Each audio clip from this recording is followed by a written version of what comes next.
Hi, hello mga beauties, mga ka-beautysam. Ito pala yung tulip. Binili ni ma'am sa online. Ano pa lang yan siya, parang liso lang ba?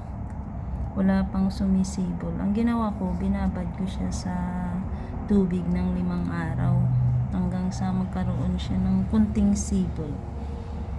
Tapos, itinanim ko na siya dito sa lupa. Sa misidera na may lupa. 5 piraso, yan siya. 1, 2, 3. Ayun ang isa, 4, 5. Yung isa talaga, nagkaroon na siya ng bulaklak. Kaya ang tuwa ni amo, kasi mahilig niya siya sa bulaklak din. Maliit lang siya, pero isang nagkabulaklak na siya. Kaya pwede ka pala bumili na sa online. Tapos yan, pwede mo na itanim yung tulip. Ito naman, wala pa tong tulip na to. Binigyan ako ng friend ko ng seed ng papaya. Hindi papaya, ampalaya. Ilagay ko dito. Sumabay din siya sa tulip. Magkaibigan nata sila.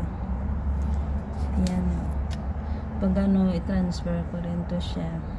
At lagyan ko siya ng frame para iikot ko na lang yung mga stem niya pag humaba at saka lumaki. Pero hindi naman to malaki ang palaya. Maliit lang siya. Tignan natin ang growing nila.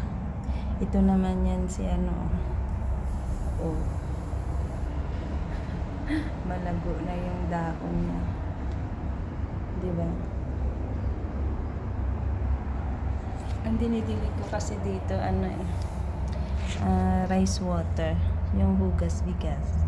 Pag hugas mo ng bigas, huwag mo itapon, mo siya dito,